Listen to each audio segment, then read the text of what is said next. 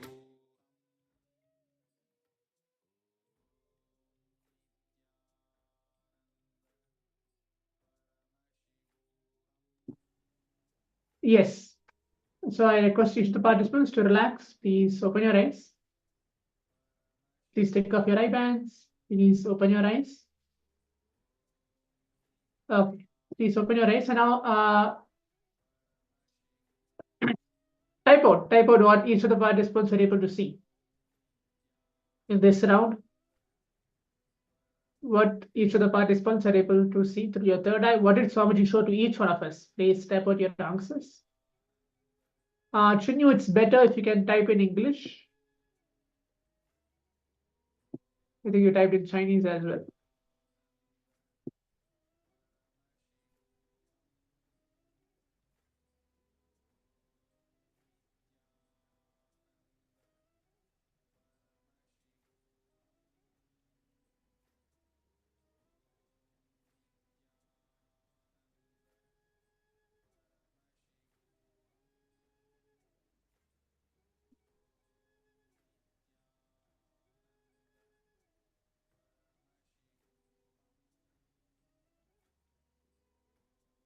Ganesha, red and yellow. Okay.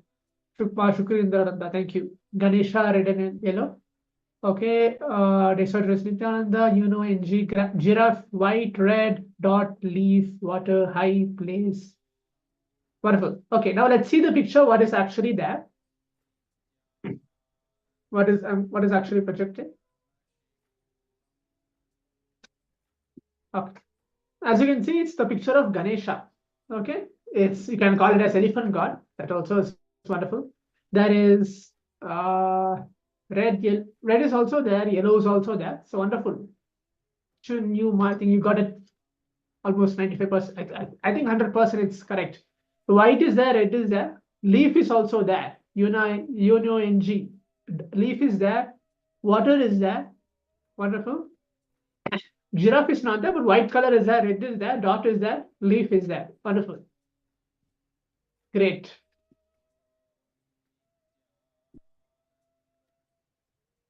Okay, now let's enter into the second round. Okay, let's quickly put our IBAN back. We can entering into the second round. We'll be having 2 rounds. So we'll quickly put our IBANs back. I'm going to change the picture. Please keep your eyes closed. Now just keep playing like this. The powers are just play with these powers. Do not bother what is coming or no. Just keep playing. Keep your eyes closed. Start chanting the Mahavakya now. I'm going to project the picture. Keep your eyes closed. Start chanting the Mahavakya Om Nityananda Paramashivham and see what Swamiji is flowing through each one of us and going to show us.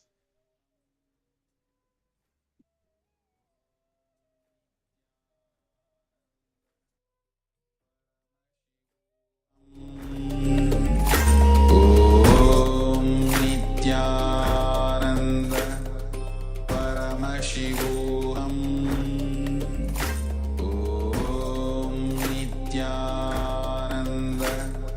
Paramashivham. Om Nityananda Paramashivham. Om Nityananda Paramashivham. Om Nityananda Paramashivham. Om Nityananda Paramashivham. Om Nityananda Paramashivham. Om Nityananda Paramashivham. Om Nityananda Paramashivham. Om Nityananda Paramashivham. Om Nityananda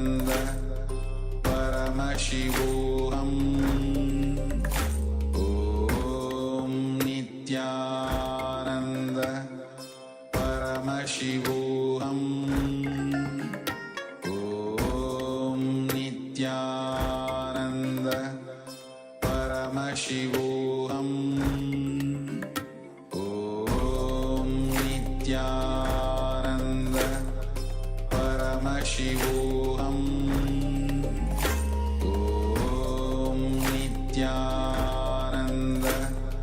Paramashivoham Om Nityananda Paramashivoham Om Nityananda Paramashivoham Om Nityananda Paramashivoham Om Nityananda Paramashivoham Om Nityananda Paramashivoham Om Nityananda Paramashivoham Om Nityananda Paramashivoham Om Nityananda Paramashivoham Om Nityananda.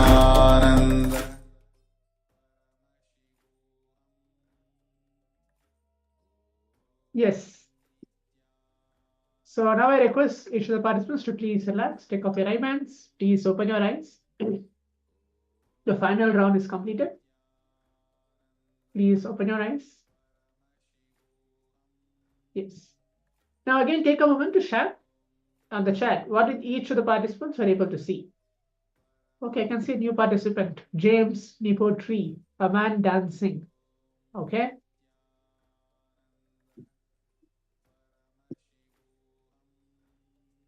Maybe Mashukri Indrananda can translate what Chunyuma has put.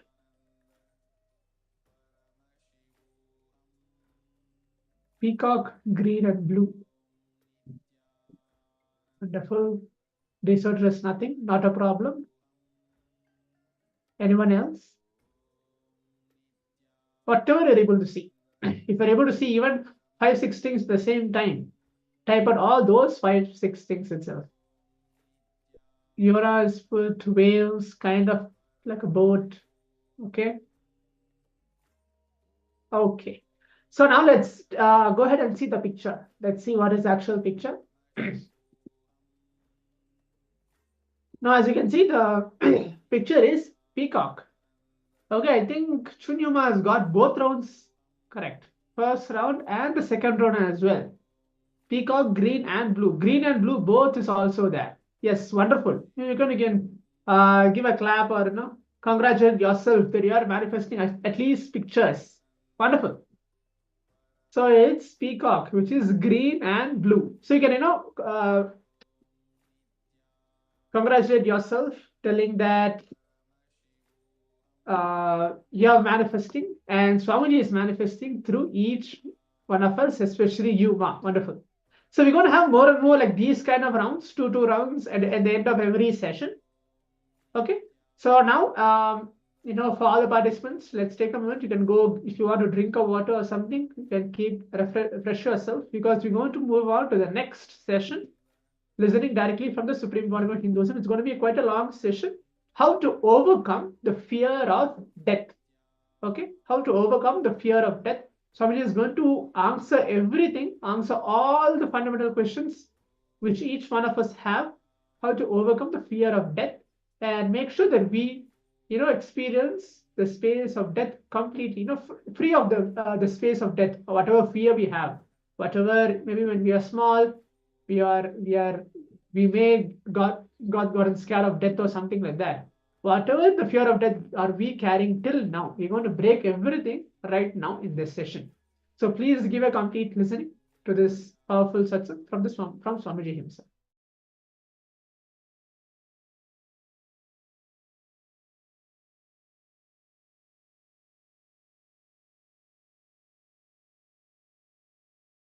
Yudhishthira Raja, hero of the Indian epic Mahabharata, one of the greatest epic ever written on the planet Earth, Mahabharata. The hero of that epic is called Yudhishthira Raja, a great king. The same question was put to him by a demon, by a demigod. It asks him, Kimascharyam ita param? What is the greatest surprising thing on this planet Earth? What is the mysterious thing, most mysterious thing on the planet Earth? Yudhishthira gives a beautiful reply with a Sanskrit sloka. I will give you that Sanskrit sloka and then give the overall meaning. Agani bhutani gachantiha yamandiram seshas tiranischandi kimascharyam ataparam. Means every day so many lives are going to the Yama's abode, the death's abode, to the death's house. But the people who are staying here, they think they are going to be here eternally. They think they are never going to die. This is the greatest surprising thing for me on this planet Earth. After seeing every day so many people dying, so many deaths happening, again people continuously believe, feel and live with the idea that we are not going to die, our life is not going to end. For us, it is not. We always think only somebody else is going to get into the accident. We always think only somebody else is going to die. This is the greatest mystery. Death. Death is the greatest mystery. Mystery of all the mysteries. God is a vague word. God is not a clear experience in your life. God is just a vague concept till you become enlightened. Even the idea of God originated, idea of God is created after the question, what happens after death? When this question was raised, many people try to give answer to this question in their own way. Many have tried to answer this question. So, somebody wants to answer. Some people created theories. Some people created philosophies. Few people created religions. Even the idea of God is created by the people who tried to answer this question, what happens after death? This is the most mysterious question according to me. From the time immemorial, so many persons again and again and again trying to answer this question.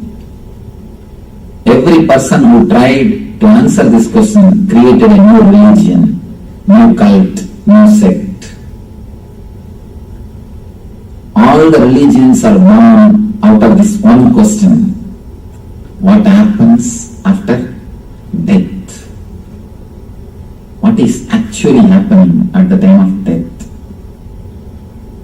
Almost all the religions are born out of this one question. What happens after death? What is death? That's the most mysterious thing. Many people try to give many different kind of answers, many different understandings, Some say there are so many births. Some say there is only one birth. Some of them are in the idea, why should we bother at all, Swamiji? Forget about it. When it comes, let us face. Why should we even think of death? Let me answer this question first. Why should we even analyze, understand, think about death? Because your idea, your understanding about death is going to change your understanding about the life. Please be very clear. Your understanding about death is going to change your understanding about life. You can see the religions which believes there is only one life, they created a deep sense of hurrying everything, anxiety in man.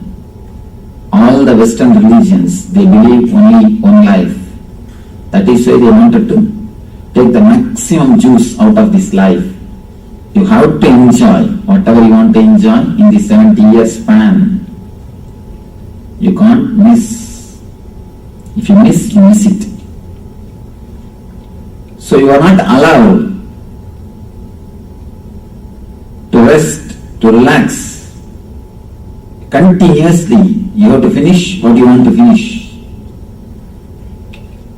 The idea of only one birth gave birth to science. That is why you start working, searching for all comforts, maximum possible comforts, the maximum possible joy, maximum possible juice from the outer world. Second thing, all the Eastern religions, they speak about many births. This idea gave birth to spirituality. When you have an idea, so many births, when you understand there are so many births, again and again and again you come down and go back. You feel bored, fed up, same drama. You come down, this time you catch somebody as a husband, somebody as a brother, somebody as a son, somebody as a neighbor, somebody as an enemy. You create a big setup with which you live. The moment you die, you go to the next body. Again you create one full setup. It goes on, goes on, goes on. After some time, you feel bored. You are totally fed up. How many times coming down, doing the same drama, again going back, again coming down? You start thinking towards getting liberated. No more coming back. The moment you start thinking about liberation, no more coming back, you start working towards moksha or enlightenment. That is what is the whole spirituality. Your understanding about death plays a major role about your understanding about the life. Your understanding about death plays a major role on the concept or understanding about life also. According to me, it is your concept about death based on which you really live. Only based on that you really live.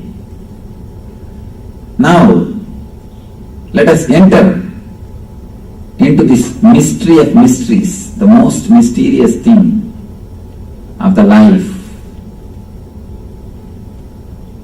which we need to understand really in our life. There is a beautiful Zen saying, learning art of dying is the real thing or the ultimate thing which you can learn in your life. Preparing and learning for the right beautiful death is the real thing which you can achieve when you live. A small Zen story. One day an enlightened master suddenly declared that he is going to die next day morning around 6 o'clock. Of course, enlightened people always know about their death. They declare beforehand when they are going to die. He declared around morning 6 o'clock he is going to die. The beauty is his disciples. They said, no, Swamiji, please wait for 2-3 more hours because it will be too cold early morning.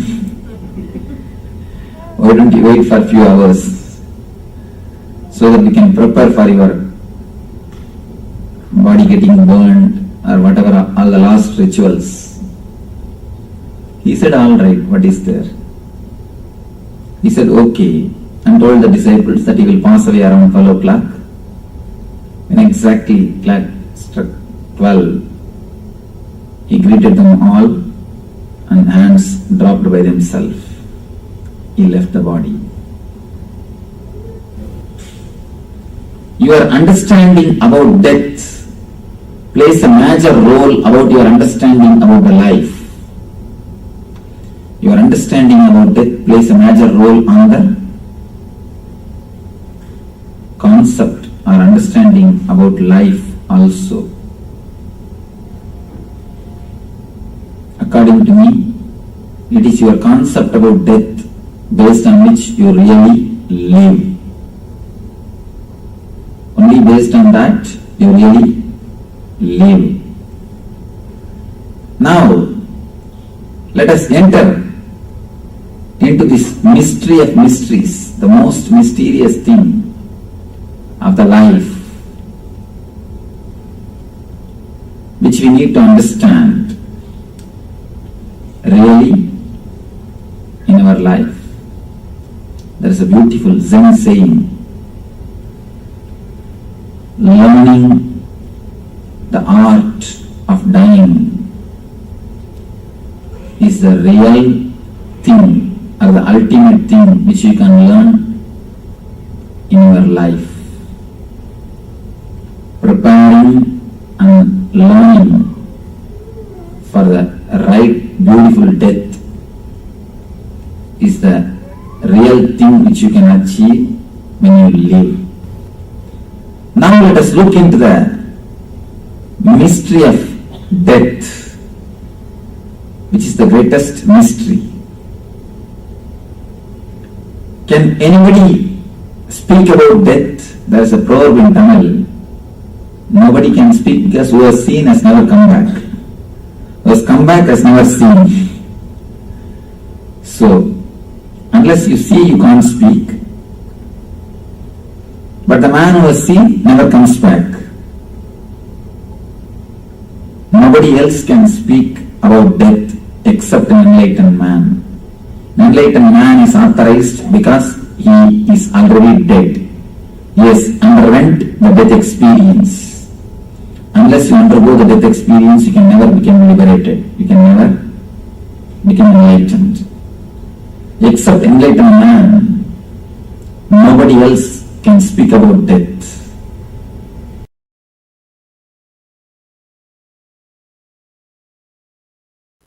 Listen. From the right context and understanding, there is no such thing as death. When there is a wrong context, every moment you will be dying. Please understand. When there is a right context, even what you think as the so-called death is not death. with a wrong understanding and wrong context. Every moment, even a small ant. Sometimes you don't even need to see the ant. Just the thought, will this roof fall on my head, is enough to put you into a panic attack. Just a small jolt in the flight is enough. Sometimes it is not even required, just your thought, a jolt in your thinking is enough to put you in the fear of death and make you go through death. First thing you need to know about it, first thing you need to know about death is the actual happening has no significance at all. Imagination about the happening plays all the chaos, havoc in your life. Please listen. Actual happening has no significance at all. When I make this statement, I am responsible for it. Please listen. With all my integrity and authenticity, to Mahakala, Kalabhairava, I am making this statement. Actual incident, what you think as death at one day, you will suddenly disappear. Your body will be taken and burnt or cremated or buried, disposed. After that, you won't exist in the form you are existing now. That is what is actual incident. You call it as death. It has no significance. Please understand. It is nothing but a job change, profession change, or career change. It has no significance. Just like you change your jobs, change your career, change your profession, sometimes change the city you are living in, sometimes change your spouse, sometimes change your house, you just change your body. I know. Immediately you say, no, that means too much. Listen. Please listen. The incident really has no significance at all.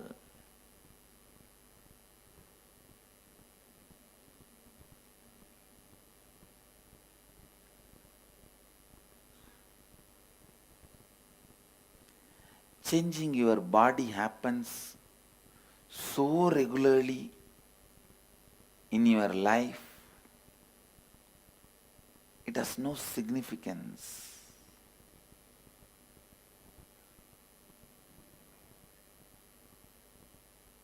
Just today morning when we were walking towards Satsang, I was with one of my Gurukul kid who was in the Gurukul. None of my Mahants and Sri Mahants are able to recognize him because he has grown so tall. They were trying to identify who he is. And when I explained, they understood. Understand, body changing has no significance. It is regular phenomena. Then what is that? That makes death so frightening, fearful. Listen. It is cleaning of all the memory. Please listen. There is only one thing in the death actually happening which you are not seeing during the life. That is you forgetting the whole memory. Cleaning of all memories. But I tell you, that is the beauty of death. Never try to demystify that. Because just like once in a while you need stomach cleansing, stomach washing, once in a while you need all the memories getting cleansed. You get the fresh slate. you get the fresh life, you get the fresh energy, you get the fresh space.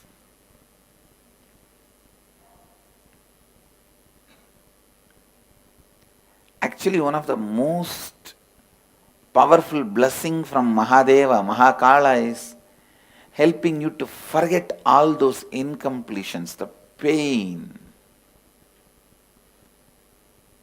and giving you the new possibility.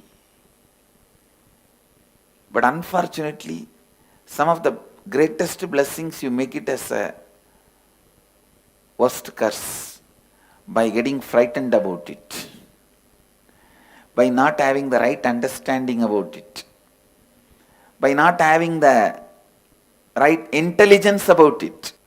Understand, some of the greatest blessings,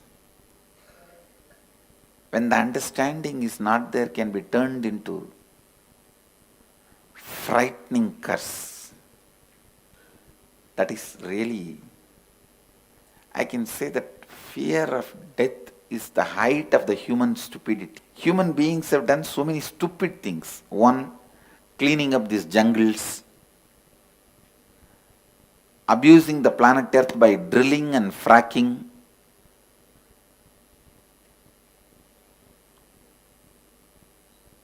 abusing the natural life. Even the word natural resources is completely wrong. Nothing is a resource in the planet Earth. Everything is life. You have no right to suck other lives. Vacating so many species, driving them out of planet Earth by killing, eating, or makeup for various reasons. Human beings have done so many stupid things. But the height of the human stupidity is taking something as a curse, which is one of the greatest blessing. Somebody goes to Ramana Maharshi and asks, Bhagavan, can you help me to get my past life memory? He laughs and says, stupid fellow, even this life memory you are not able to handle. You are in search of peace. How will you handle past life memory? No master can be compared to the rawness of Ramana Maharshi. He was born as a village boy from Tamil Nadu, and he lived throughout as a village boy of Tamil Nadu, and he died as a village boy from Tamil Nadu. His originality and rawness. Even Ramakrishna had little exposure towards the city lifestyle, West, because he was in Calcutta. He had access to those days media, Brahma Samaj, those days huge organizations, successful preaching organizations, their magazines. Ramakrishna had access to all that. But Ramana Maharshi never moved out of that small village.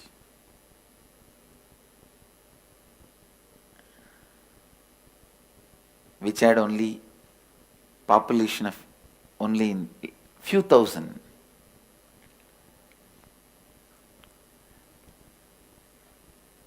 Maybe 3,000 to 4,000. Understand, handling of memories, it's one of the most difficult things human beings can do. handling incompletions. When your body and mind is completely tired, sick, stuck, unable to handle any more thoughts, incompletions, Mahadeva just gives you the boon of rebooting. Come on, erase everything, delete. He presses that great delete button in your life and reboots and gives you the clean slate, new life, new possibility. It is nothing but the possibility for rewriting your future. The inner awakening given to you by Mahadeva directly is death. Death is the most powerful experiential inner awakening Mahadeva provides. It is so unfortunate. One of the biggest blessing human beings think as a curse or a situation they need to handle. Please understand. Before he takes away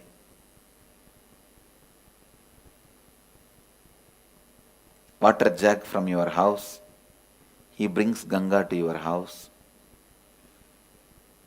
Before he takes away tube light from your house, he brings Chandra to your house. He is the greatest caretaker during your transition, so don't worry. No other caretaker can be equivalent to him. That is why he lives in Smashana, just to tell you, he is the caretaker for you. He is the caretaker for everyone.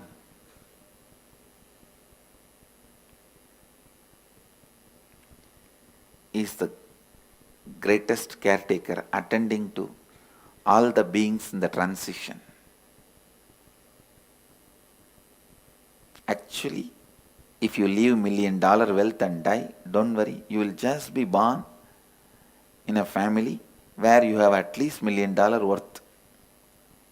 If you leave certain amount of completion and incompletion and die, when you are born, you will have the same amount of completion and incompletion. If you leave with the great knowledge of painting, don't worry, the moment you are born, simply you will pick up brush and start painting. You will have that intelligence as it is made available to you. If you had the intelligence of a great singing and you die, the moment you take birth, that whole memory will be available to you. In 3 months you will start singing. At the age of 2 I started giving discourses. No, really. I started giving satsang before even the age of 3. The Ganesha deity was given to me by my father because I narrated the whole story of Shiva and Ganesha. When my grandfather took me to the temple, I heard some preachers and priests reciting those stories. I came back and repeated verbatim. I think because my first satsang was on Ganesha and first puja was done to Ganesha, my life is successful. He removed all the vignas. Before the age of 3, I started giving satsangs. Understand? Now I am revealing you one of the important truth. Never I read any great Puranas. Simply I will start narrating the story. Later on when I get the chance to read the book, it will be exactly right. Whether it is stories of temples or Puranas, simply I will start telling the story. Later on when I get a chance to read the book, when I read, it will exactly be the same, verbatim. Understand, I tell you. If you had so much of intelligence to write a book and great knowledge about yoga or the ability to sculpt and you die, when you take birth, the whole thing will be there as it is for you available. Just all the incompletions will be pushed back. You will be given a fresh possibility to rewrite your future. Incompletions has to be completed only by you, no doubt, but they will be pushed back and you will be given a new possibility to rewrite your future as you want. I tell you, nothing will be lost. Nothing is lost. Just fresh body, fresh mind, fresh few years for you to live. Death is just body change. Sometime it does not even affect you like a career change or nation change or spouse change. If you have changed any one of this in your life, your profession, career, spouse, or the nation where you live, the family, if you have changed any one of this in your life while living and handled it, don't worry, death is nothing for you. I give you the guarantee. If you have done any one of this major change and were able to handle that pressure, that stress and that change, you are already prepared for death. Death will be much smaller change than any one of this change. Death has no significance. If you know how to use that moment to be free once for all, you are the most intelligent person. You are the most intelligent person. I have seen in the schools, when the classroom doors are open for a teacher to enter, some of these small kids will just run between the legs of the teacher and run away. Just like kids run away, escape when the teachers open the door to enter into the classroom. During the death, Mahakala enters in your life to remove the life. You can use that gap to escape once for all into liberation.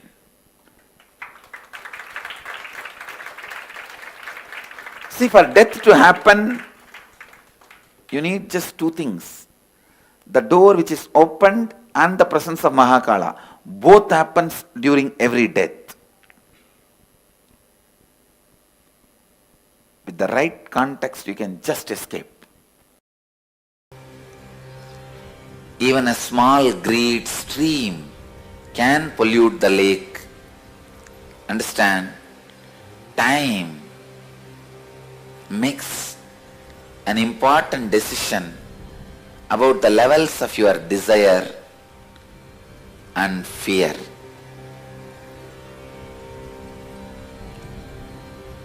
Man who understands the continuity of life and death, in front of whom the vast amount of time is available, who is in the restful awareness,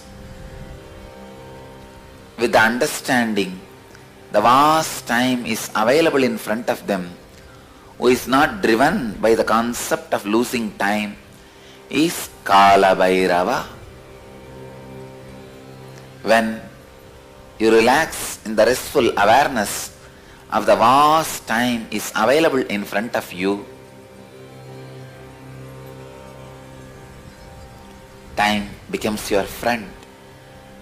Making time your friend is going beyond time, going beyond death. Then you become Kalabhairava. Just a simple understanding, just like birth, dream, waking, deep sleep, death are all different phases of life. Sleeping, dreaming, waking up, all three are part of same life. If you are conscious, same way, dying, rebirth, the gap between death and rebirth are all part of same life if you are super conscious. Awaken to this truth. Your birth, your death, your gap between birth and death are all part of same life. I, Kalabhairava, tell you all, you don't even need any other spiritual practice. Listen, your life, death, rebirth, gap between life and death, birth and rebirth are all part of your same life. It is not end or restart. This one truth can relax you, put you in restful awareness. You don't need to hurry about your desires, about your greeds. Cosmos is flowing towards you. You are flowing towards the cosmos. You don't need fast track. The moment you understand you don't need fast track because you have vast time in front of you. All the knots, thought patterns, samskara knots, the grandhis you created in your different energy centers and the thought patterns you created, the thought patterns and samskaras still which you are keeping stiff, straight, gets loosened. The moment thought patterns, samskaras get loosened, they lose their grip over you. You live enlightenment. O human beings, remember this one truth.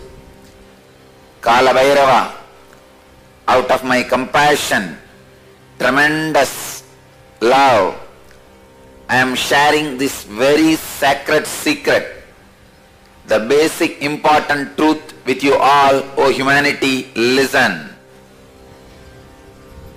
Your life, your death, the time between life and death, the time between death and rebirth are all part of same life. Do not be afraid.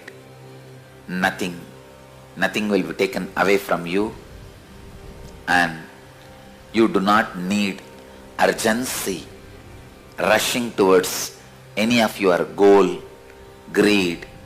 You do not need to have fear and escape from any of your fears, anxiety, neither your greeds nor your fears as urgency of time. Relax from the urgency of time.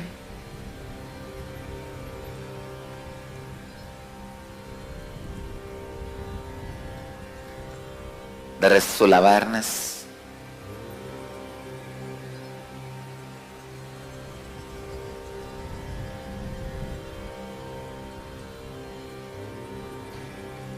Which comes when you relax from the urgency of time.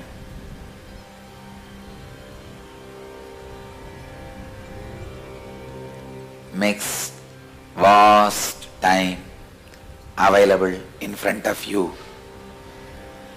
Anybody who has a vast time available in front of them is Kalabhairava.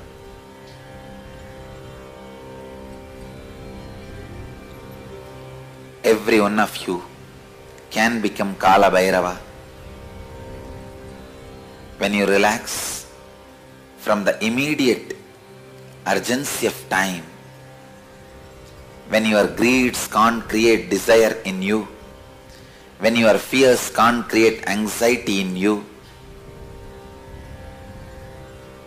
you are free from time. The vast time is available in front of you. With the vast time available in front of you, your greed cannot make you urgent. Your fear cannot make you disgraceful. Your fear cannot frighten you. Your greed cannot make you desireful. O human beings, contemplate on this great truth again and again and again.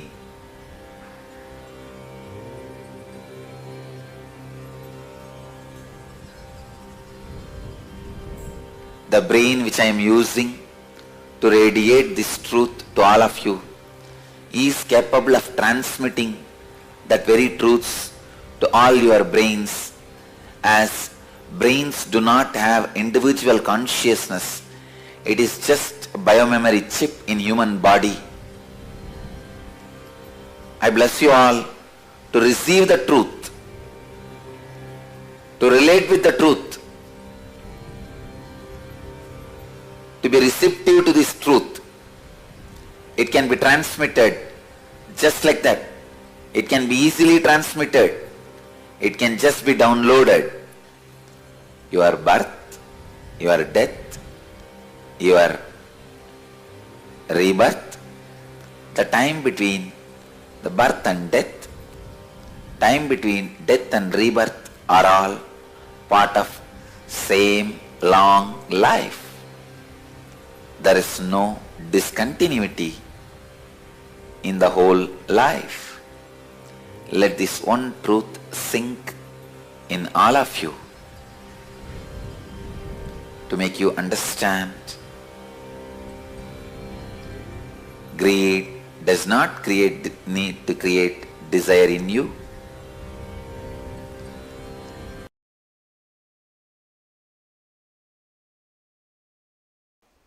After death, there is only one suffering.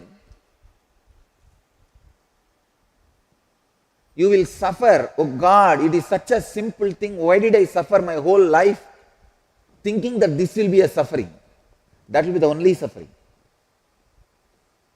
You would have taken many decisions thinking your death is a suffering. Because of that fear, you wouldn't have lived many things. That will be the only suffering you will have when you leave the body. When you leave the body, oh God, such a simple thing. Missed my whole life thinking that this will be a huge suffering. It's like there was a huge treasury in a cave, but you have been misinformed that entering the cave will be highly dangerous. You may bleed unto death and all that. But suddenly, somehow, by mistake, you are lost in the forest and you walk this way, that way. Finally, you cross a thorny bush, get scratched all over the body, but small wound, not dangerous, not like death or huge.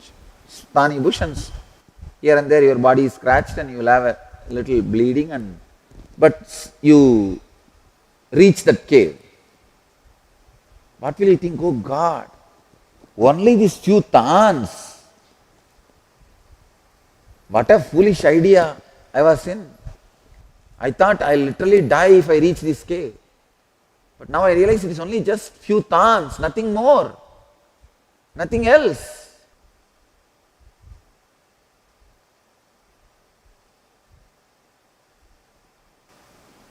It is such a big difficulty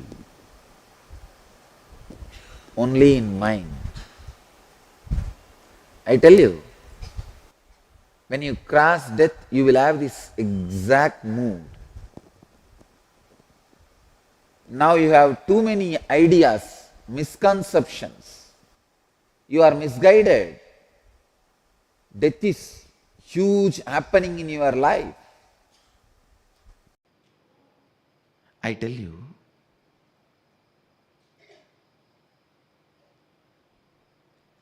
remembrance of the goal only is required during death because all obstacles have already become useless to you. For example, if your money, bank balance, wealth, relationship, if they were all only the obstacle that you did not achieve oneness, all of them have already become useless to you. When obstacles have become immaterial, nullified, all you need is just remembering the goal, nothing else. Krato smara, kritaggun smara, krato smara, kritaggun smara. First prayer. Om means addressing Supreme Consciousness, Isha.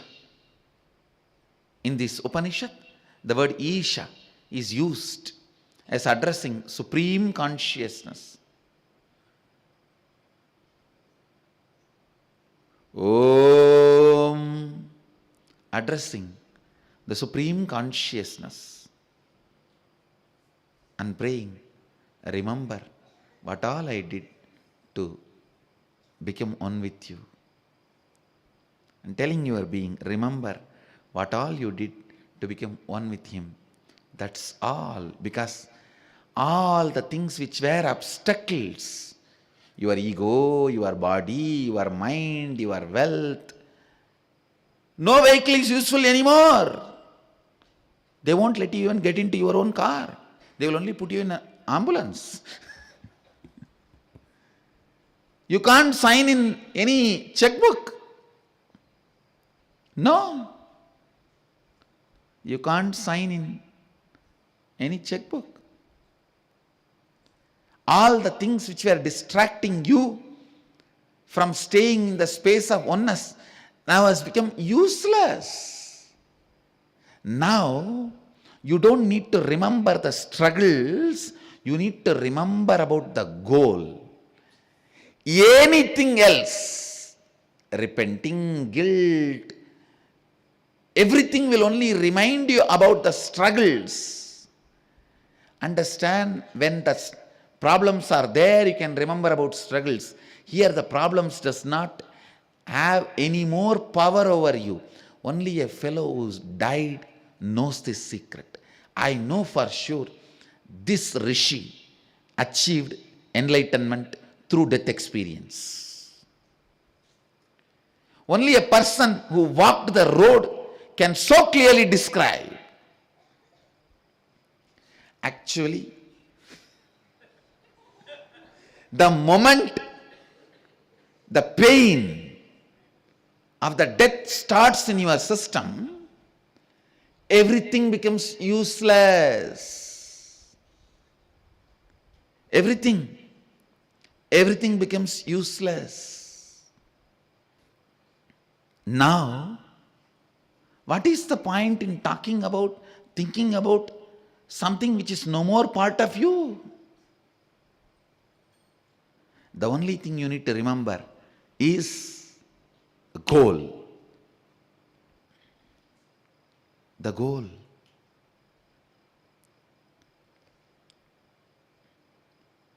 Actually, you will become the being which you never imagined you can be by the time you reach the death. It is not that you will have completion or incompletion about your relatives. Suddenly you will feel they are irrelevant to you. Really, I am telling you. The closest relationship you think will look almost unknown and irrelevant. Who is this guy? I don't remember him. No, really. It will become, the person will become irrelevant to you. At the most, you may see Guru's form,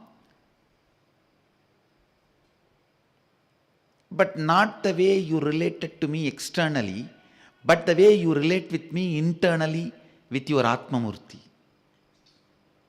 That relationship will become reality at that moment. Not the way you relate to me externally, but the way you relate to me inside you as your own Atma Murthy. All other relationships, people, places, object, everything will become irrelevant. You will neither have completion nor have incompletion. For example, somebody who is living in US, if you ask them a question, are you complete or incomplete with the planet Jupiter and the people there living there? What will you say? Neither complete nor incomplete, they are irrelevant if somebody is living in Jupiter. Same way, when the death pain starts and you start moving, all the people with whom you lived will become irrelevant. The memories will become irrelevant. The only memory worthy of remembering at that time is all you did to experience oneness with the cosmos. All you did to experience oneness with cosmos. That's all. That's all. Krato smara, kridagno smara. Exactly this is what you go through during the death process in inner awakening.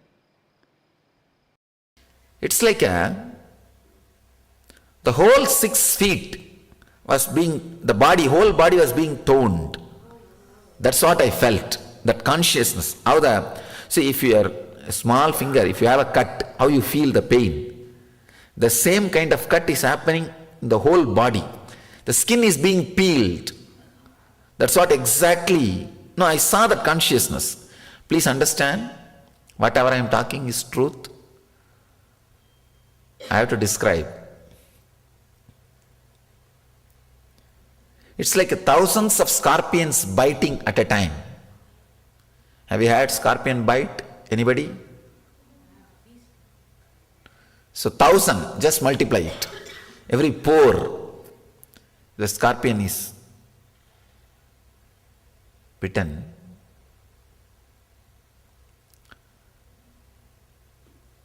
It's like one side, that soul is saying, soul means not the pure consciousness, the soul associated with all the engrams, desire, guilt, greed, lust, fear, anger, pain, pleasure.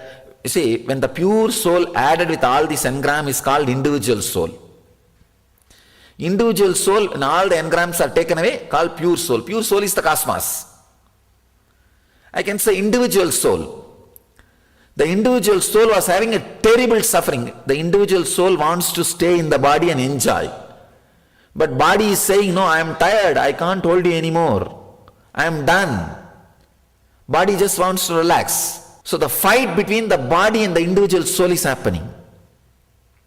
The fight between the body and the individual soul.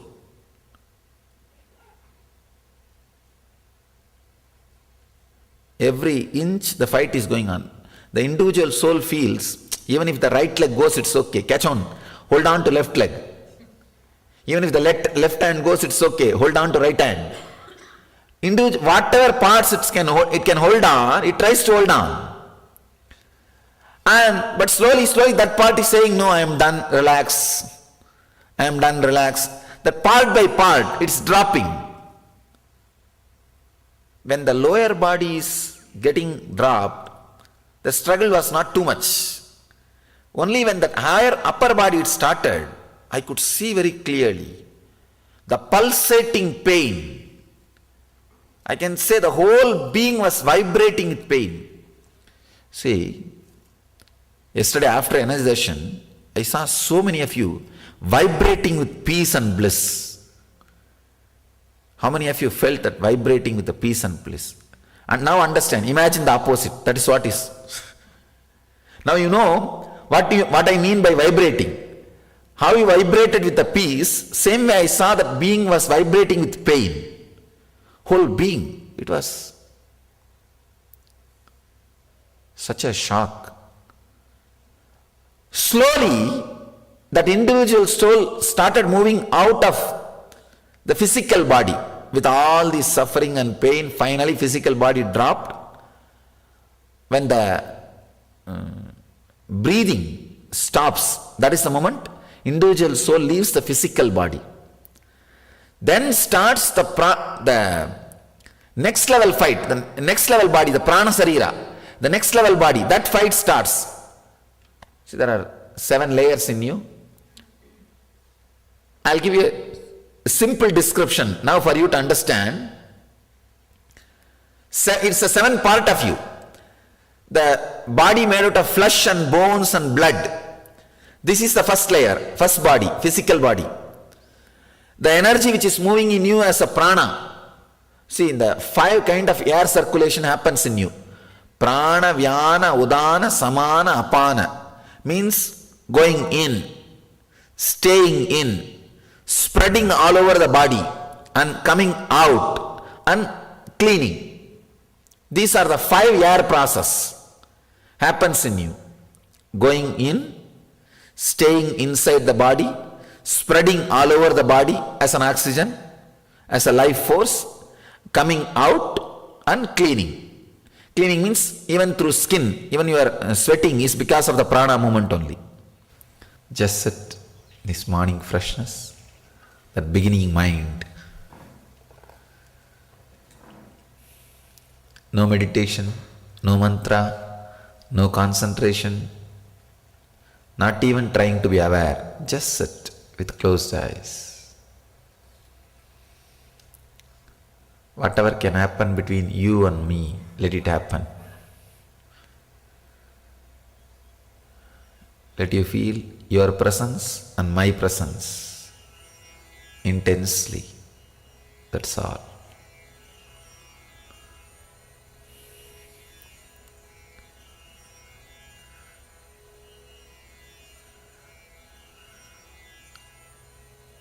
Let there be only your presence and my presence.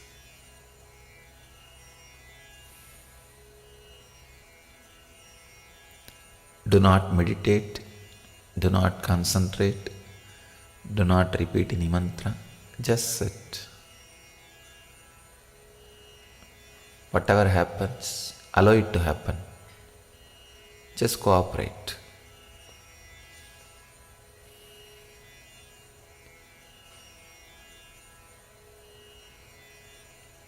Whatever is happening in you, be with it. You can open your eyes.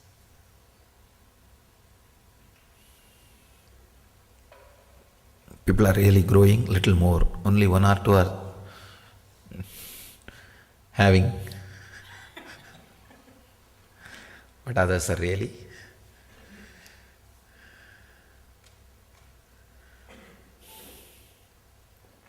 This is the scale with which I measure the depth of the person who can sit with himself without any entertainment or a technique or a method. That is the moment we know how the being is. How the being is. Even a meditation technique is little makeup.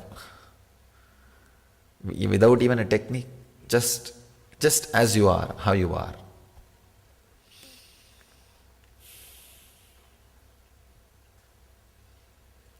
Today we will work on death. I want to share with you experience which happened in my own life. Then you may understand a lot of things about death, and you may have a lot of questions about death. Then we will analyze everything about death and try to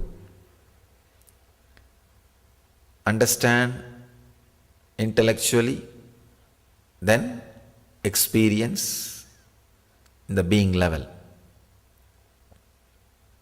Not only intellectual, today we will go through the experience of death.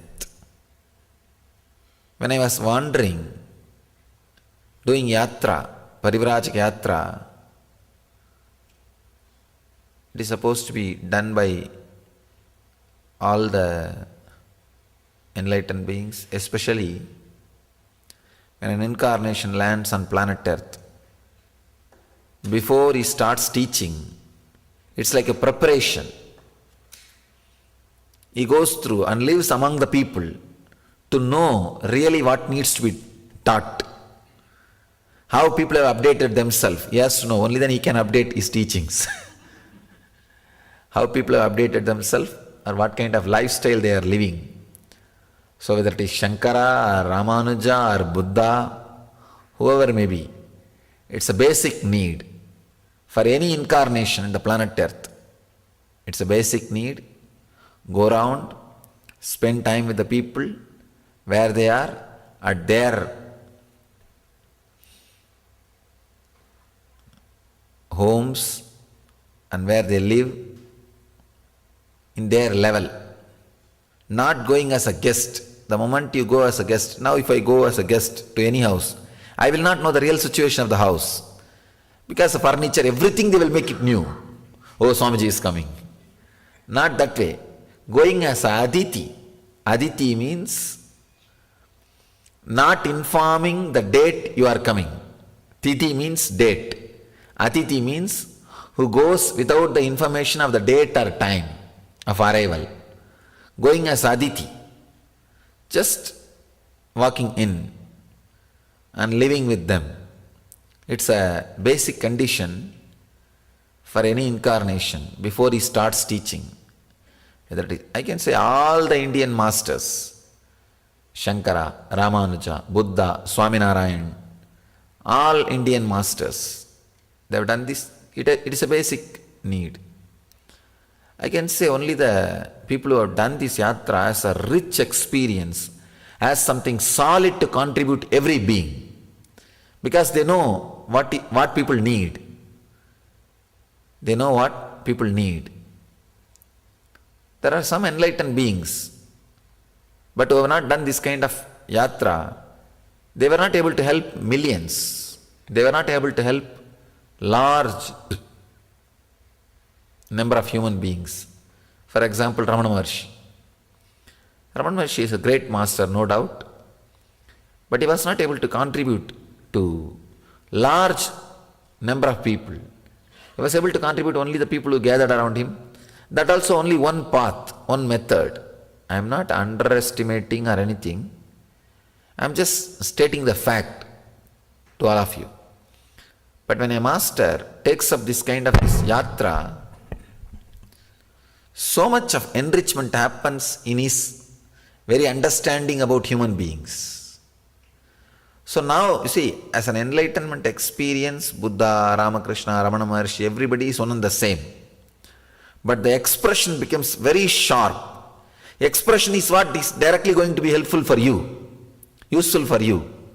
Expression becomes very sharp, very clear, user-friendly. That's the right word. User-friendly. When an incarnation takes up this Parivrajaka Yatra. So I became more user-friendly when I go and live with them. Because I know what really they want. How I can add to their life. What is the exact term I need to use to express the truth. Even this word user-friendly. So spirituality as a user-friendly version. So making it more user-friendly is the purpose of Parivrajaka Yatra. We call it spiritual journey. You are supposed to walk. There are some technical details. You are supposed to walk up to Rameshwaram, Puri, Dwaraka and Joshimat. These are all different places. If you are not from India, don't get confused. It is like a south, north, east, west corners of India. And there are 12 major Shiva temples spread all over India. The Jyotirlinga temples. So you are supposed to visit all that 12 Jyotirlinga temples. When I was doing that yatra, I think it took 9 years for me. But I started my yatra in a very young age. Even when I was in the home, I'll go and come. I'll go to different temples. I'll take up every year Sabrimala yatra. That different yatras I'll take up. Small. I'll come back.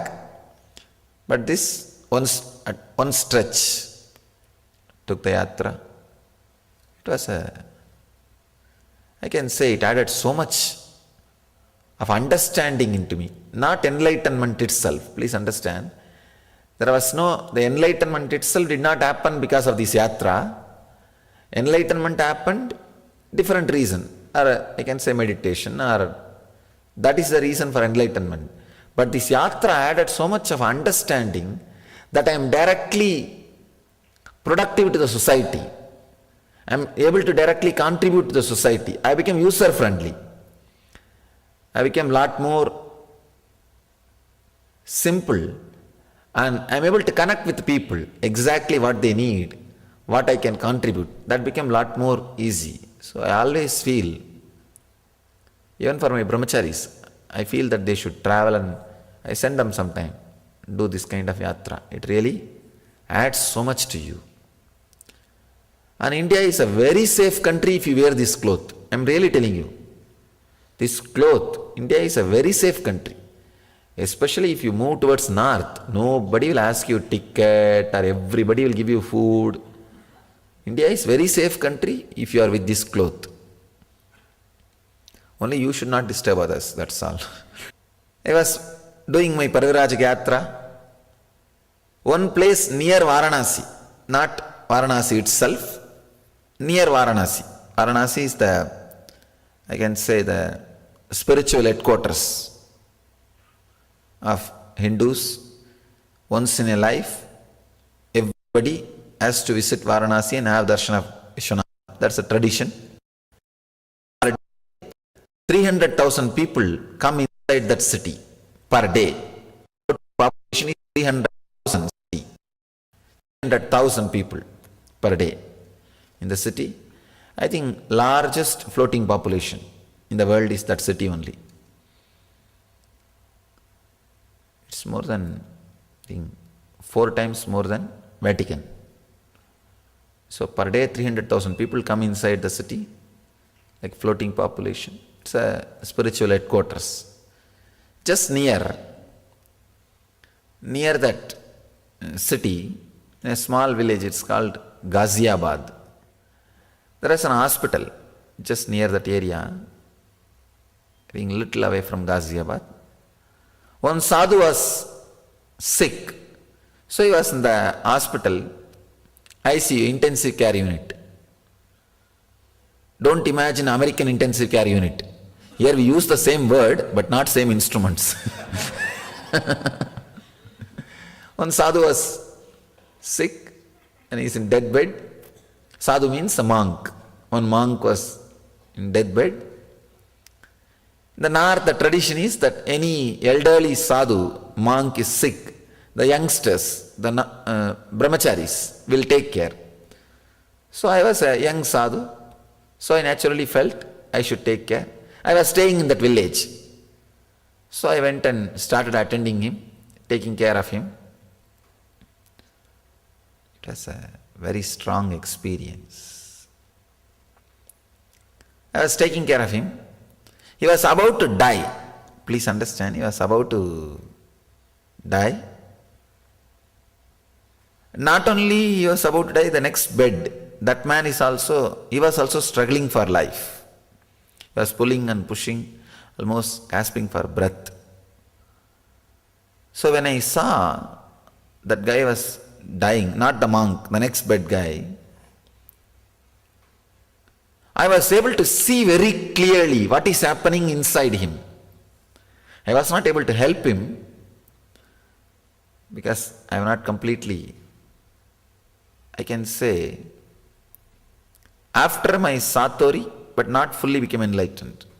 Means the realization that I am an incarnation did not happen at that time. So only when the realization you are an incarnation happens, you will be able to help. It was a time when my body itself was getting prepared for that explosion. So I was not able to help, but I was able to see very clearly what is going on. Doctors are standing around him, trying to help, but what doctors can do? They can only console the relatives. Nothing else can be done. And they are trying to give all the supports, all possible support, medical support. And it's after all a small hospital. Whatever they have, they are giving. That guy is grasping for breath. Just, I could see very clearly how the death was happening. I can say it is one of the strongest experience I had outside me. See, inside me the strongest experience is realizing the mission or the purpose of this birth. That's what I call enlightenment. So, that experience is the strongest experience happened inside me. The strongest experience I have ever had in my life outside me is this experience. I could see very clearly how that life source is settling or moving away from the body.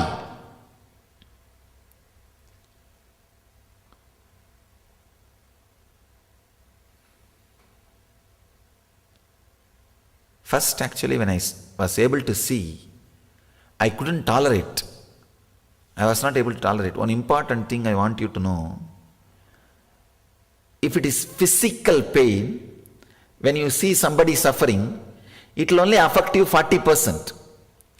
If it is a mental pain, depression, when somebody is in depression, if you see, if you are able to connect, it will affect you 60%. If the pain is emotional pain, and you are able to see and connect, it will affect you 80%. The more subtle the pain is, more you will also be affected. You understand what I am saying? If the pain is physical, other person's pain is physical, you will be affected only some 30%. If you see an accident, you will be affected only that much. But if you see somebody in a deep depression, and you know the purpose and the whole history and everything, it affects you at least 60%. And if the pain is subtle, emotional, deeper than the mental depression, emotional, or being level, and you see, and you are able to connect and understand, it will create a very strong effect in you. I not only saw physical or mental or emotional, I saw very being level, how that soul is struggling, how that individual soul is struggling with that body. So it was such a shock. Practically, I myself felt it. So I just want to run away from that area. But the Swami, this monk whom I am taking care, he gets frightened and he holds my hand. No, you have to be here. Stay here. I am going to die. Don't leave me and go away. He's 90, above 90. And what to do? And I was taking care of him, maybe I think 2 or 3 months. And he naturally became connected to me, very attached with me. And he said that even if I die, I should die at your lap. So you are the one who is taking care of me. I used to clean and take care of him. I really loved serving the monks from my young age. This is my, I can say, my life. From the young age, I will steal everything from the house and give it to the monks. Nothing, whether it is clothes or food or... Of course, one nice thing with my mother, she will never say no when I am giving to sadhus. But my grandmother is very idiotic. She is... I don't want to use any word. And she will keep an eye on me continuously. she'll be sitting outside the house only. Usually in the Indian villages, the ladies will sit outside the gate with a stretched leg. They'll be sitting and grinding that betel nut and betel leaf and the tobacco and chewing it and spitting all over the wall and everywhere. And that lady will be sitting there only. Still she is sitting there only. I left the house, became enlightened, now the whole mission is there. Still she has not changed her place. And she is still alive. That's another one thing. And she will stretch her leg and she will watch what I am carrying. When I go out, what I am bringing when I come in. And sometimes she will check also, security check also. I have to go through security check also. Whether anything is hidden inside the tummy or anything. Serving sadhus was my passion. I always feel this whole tradition is alive just because of service to sadhus, service to the monks. It is they who kept the science. See, in the West, if you are doing some research in any field, that company will sponsor. If you are doing research in the medical field, the pharmacy company will sponsor. Each research, somebody has a vested interest, so they sponsor that research. If it is about space, the government sponsors, like that. But if somebody wants to do a spiritual research, who will sponsor? Food and stay, shelter. India is such a great country. The whole country took the responsibility. We will sponsor. Go to any house with this cloth. North, the south, that it has been lost. In the north, you will have food, shelter and cloth. The whole country took up the responsibility. Anybody does spiritual research, we will sponsor. See, seeking is nothing but a spiritual research. That is what is the truth. So, country decides, we will sponsor.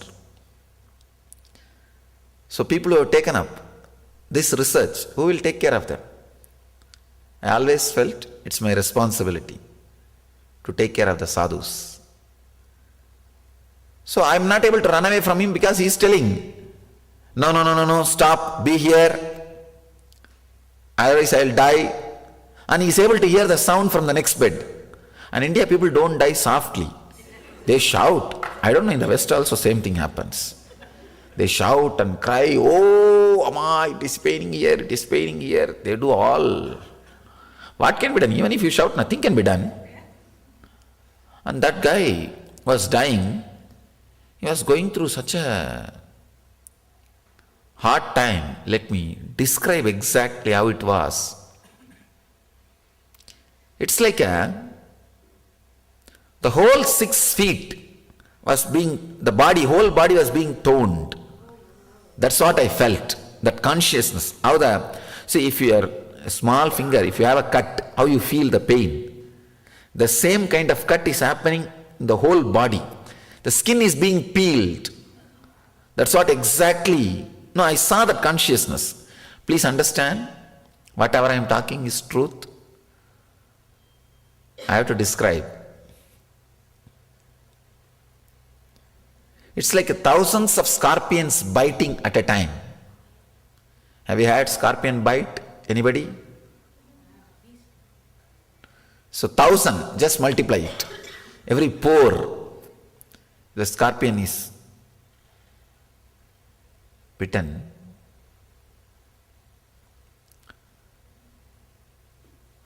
It's like one side, that soul is saying, soul means not the pure consciousness, the soul associated with all the engrams, desire, guilt, greed, lust, fear, anger, pain, pleasure.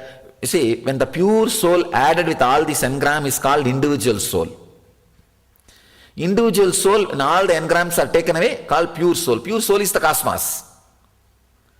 I can say individual soul. The individual soul was having a terrible suffering. The individual soul wants to stay in the body and enjoy. But body is saying, no, I am tired, I can't hold you anymore. I am done. Body just wants to relax. So the fight between the body and the individual soul is happening. The fight between the body and the individual soul.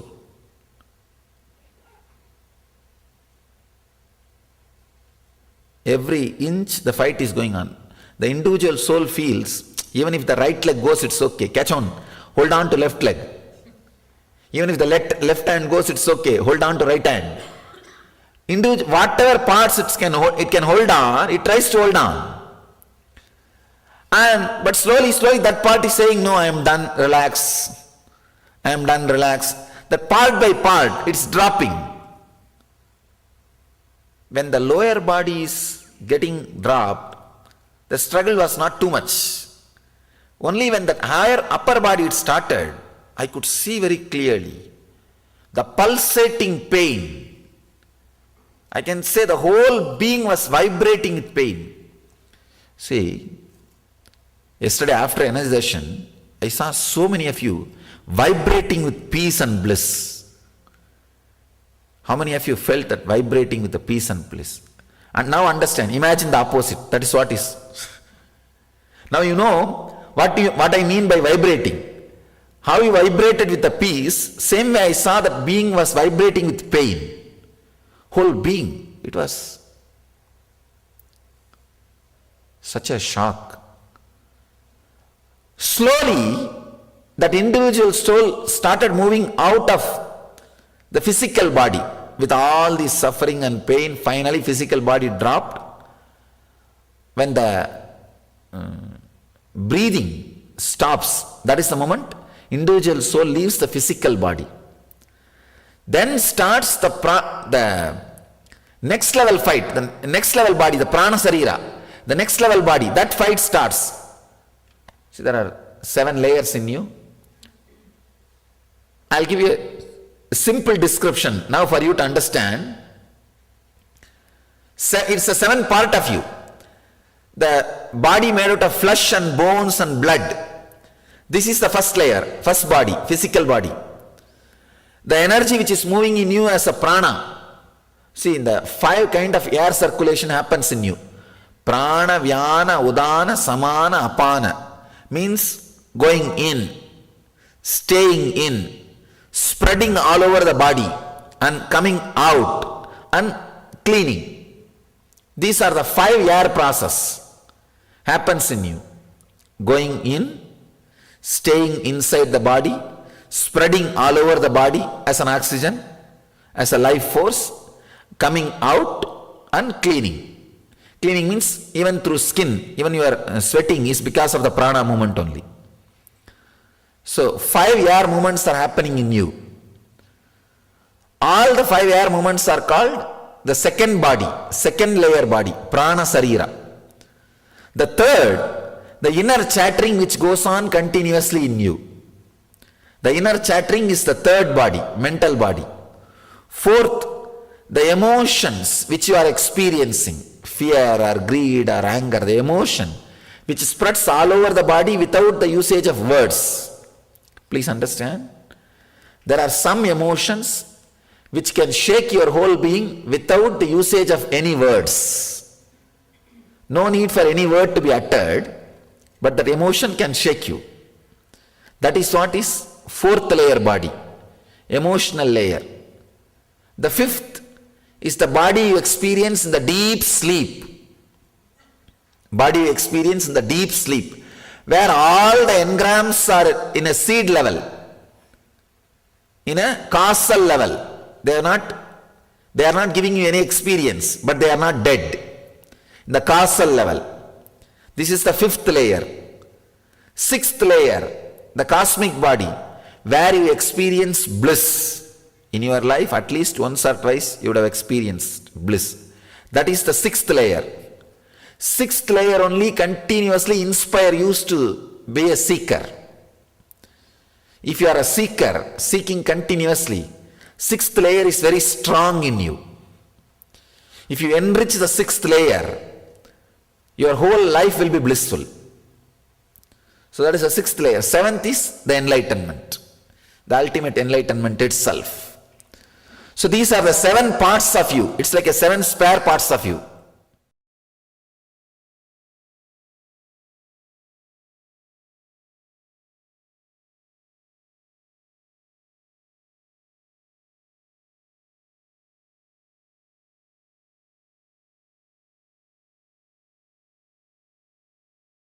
Nityananda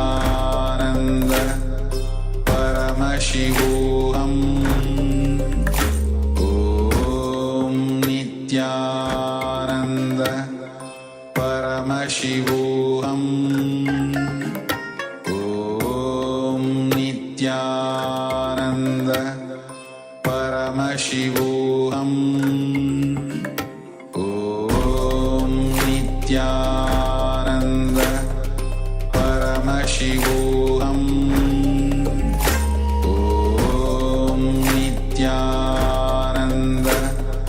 Paramashivoham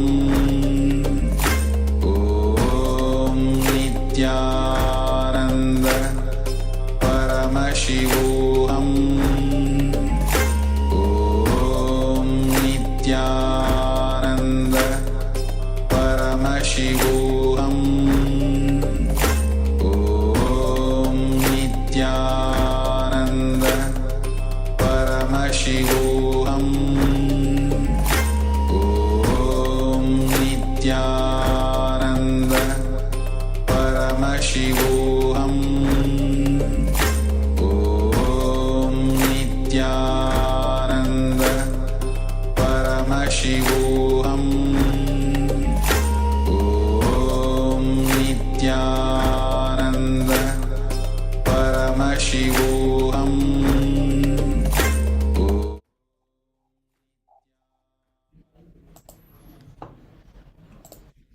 Nityananda, let us come back to the space of listening. Now we will enter into the exercise that we went through in this session to overcome the fear of death. All of us carry in some way, some form or the other, a subtle fear or a direct fear towards death. So now we are going to look directly into the fear of death, and we are going to go through this exercise which will help us overcome the fear of death. The step one is to write the earliest concepts, all your childhood memories and beliefs you received about death. Maybe you received some things from your parents, maybe from your teachers, maybe from relatives, or maybe in a community that you are in, maybe from the temple. And they may be on different areas of the spectrum also. They may be directly opposite also.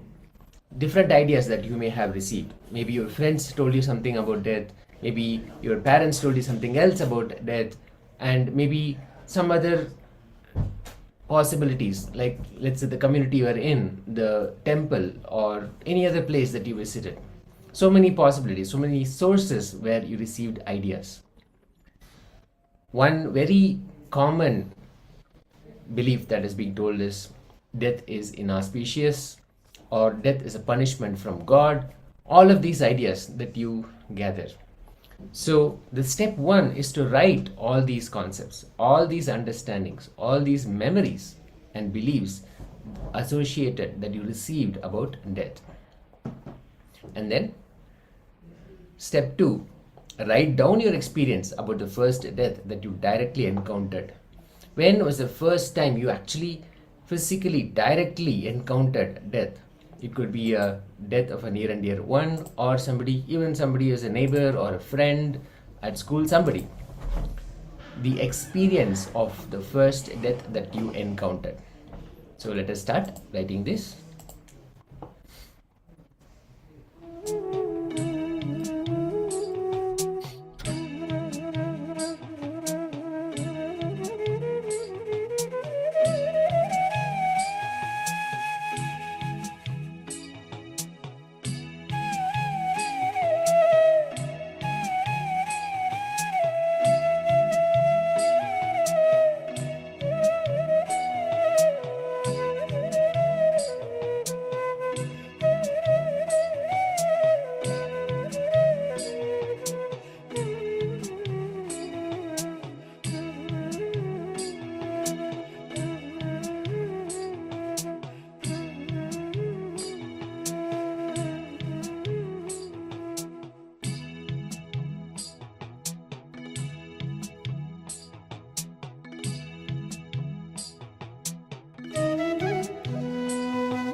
Nityanam, let us now move into the next step of the process.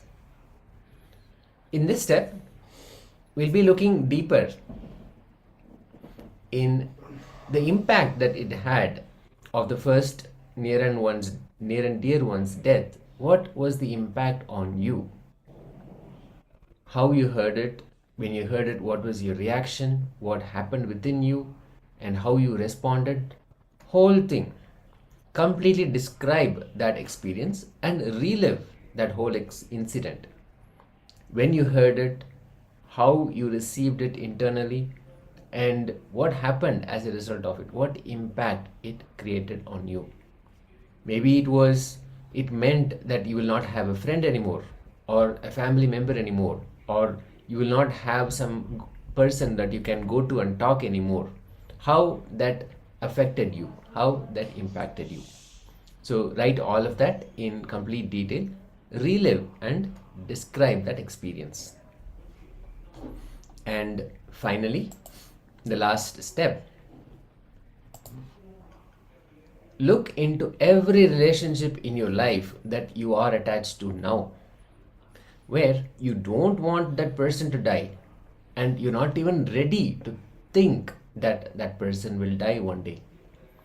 Make a list of all such people and describe what will happen to you if they die. Just visualize what exactly will happen and describe that. Let us start.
Nityanandam. Let us now relax from this exercise slowly. And please share if you have any insights or thoughts or experiences, anything that you encountered when you went through this exercise. Please share if you have a few minutes, a few moments. And we'll be entering into the next session of power manifestation. Before that, we'll just take a few seconds for hearing from you. If you have any experience, any insights, any thoughts to share about this exercise. It's a powerful process to understand our response to the experience of death, how we encountered it, and what beliefs, ideas that we still carry about death.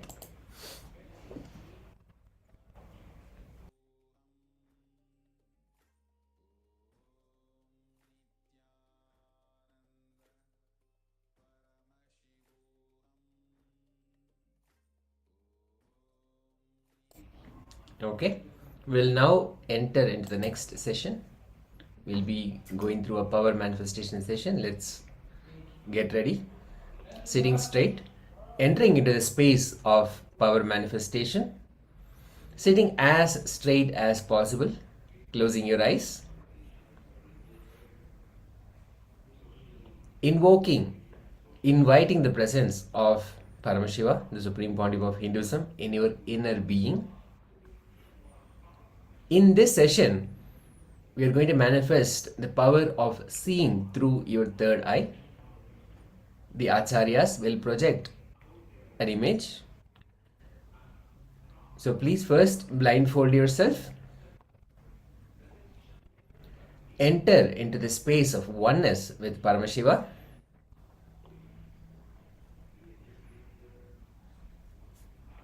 Intensely chanting the Mahavakya.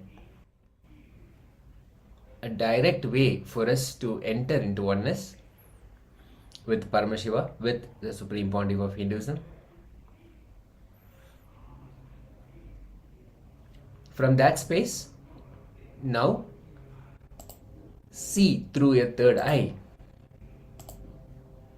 what is being projected in the screen now.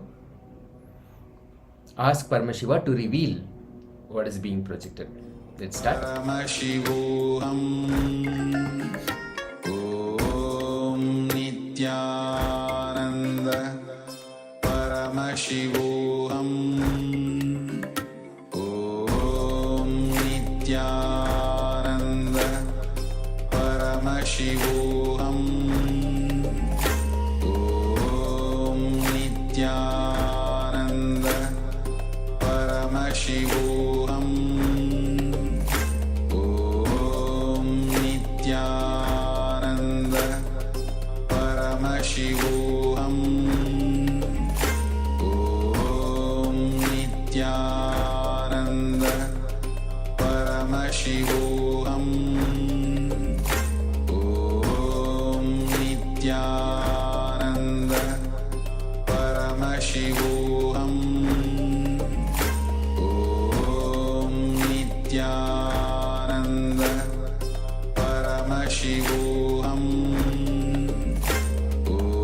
Paramashivoham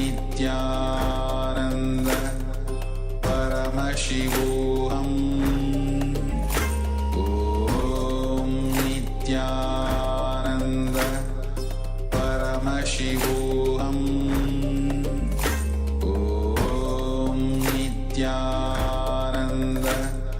Paramashivoham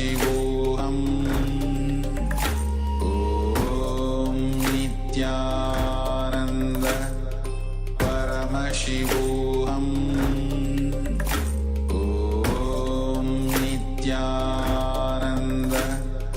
Paramashivoham Om Nityananda Paramashivoham Om Nityananda Paramashivoham Om Nityananda Paramashivoham